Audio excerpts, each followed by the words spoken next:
Bonjour à toutes et à tous, bienvenue dans cette nouvelle édition du journal de la rédaction.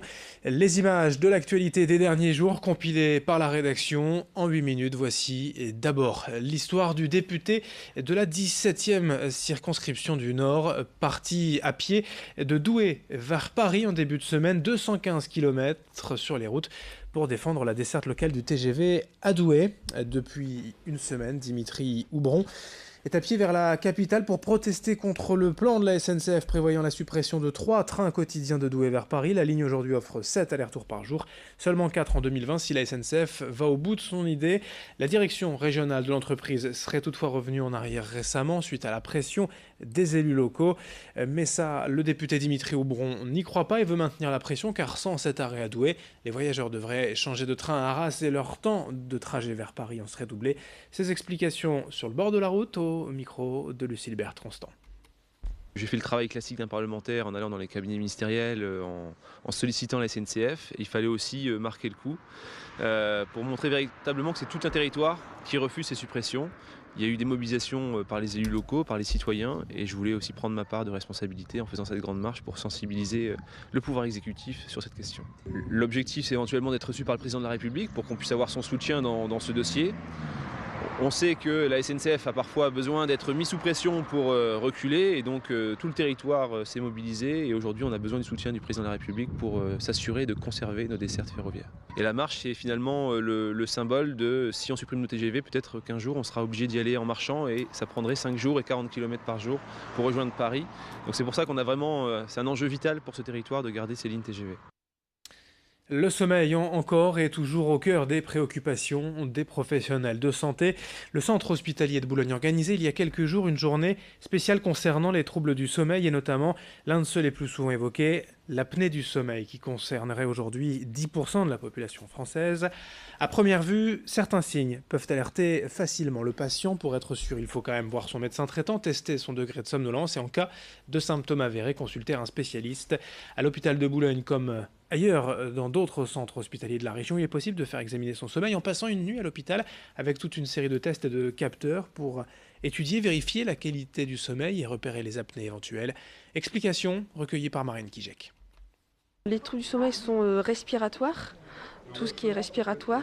Donc tous les symptômes qui peuvent nous indiquer qu'il y a une apnée du sommeil sont les douleurs dans les jambes, difficulté de récupérer son sommeil, mal dormir, des maux de tête au réveil, des ronflements et parfois un essoufflement aussi.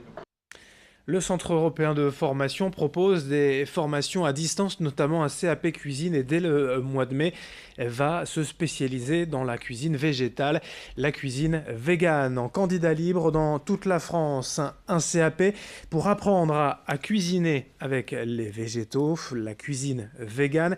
C'est la spécialité de Stéphanie Barzac, alias la Véganista, qui a écrit un livre qui tient un blog sur la cuisine végane. C'est la toute première formation de ce type proposée en CAP par le Centre européen de formation. 5% de végétariens en France, mais dans la restauration, on en serait à un Français sur 2 qui serait en demande d'alternatives végétales, d'où l'intérêt de ce CAP cuisine végétale, présenté au micro de Lucille Bertrand-Constant. Alors c'est une formation qui se fera à distance, donc qui sera disponible pour tous les stagiaires en France. L'idée c'est de proposer une partie théorique avec des vraies données sur le marché vegan. Pourquoi en tant que restaurateur effectivement se spécialiser sur des pratiques culinaires 100% végétales. Et puis il y a aussi bien sûr une partie pratico-pratique avec des recettes qu'on a détaillées sous forme de photos et sous forme de vidéos pour accompagner le mieux possible le stagiaire dans sa cuisine. Pour finir ce journal, le retour du printemps, le retour aussi des travaux de jardin pour certains d'entre vous. Les amateurs retrouvent les bêches, binettes et transplantoirs pour embellir leur carré vert avant les beaux jours. Attention à ne pas faire n'importe quoi, certaines espèces doivent être respectées. Plantées dès aujourd'hui, elles peuvent souffrir du froid et notamment du gel, toujours possible et envisageable durant la nuit.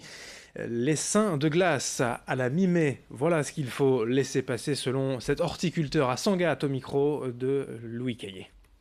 L'idéal, ce serait d'attendre les seins de glace. Donc les seins de glace, c'est 11, 12, 13 mai. Donc là, après ça, normalement, on n'a plus de risque de gel la nuit ou une gelée blanche ou un truc comme ça. Donc après, là, on peut se lâcher, on peut planter tout ce qu'on veut. Mais avant, on peut planter aussi, mais il faut surveiller un petit peu la météo pour voir s'il n'y a pas de risque de gel ou un risque de vent ou tout comme ça. Donc là, si vous avez planté en jardinière ou en balconnière, là, si vous voyez qu'il y a un risque de froid ou de vent, vous décrochez, vous mettez à l'abri.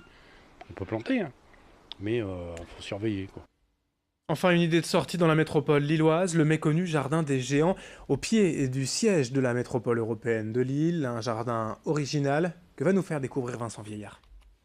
Situé au pied de la Melle, le Jardin des Géants fête ses 10 ans cette année. Avant d'être un parc luxuriant, cet espace de 2,5 hectares était le parking de la communauté urbaine de Lille, aujourd'hui devenue métropole européenne.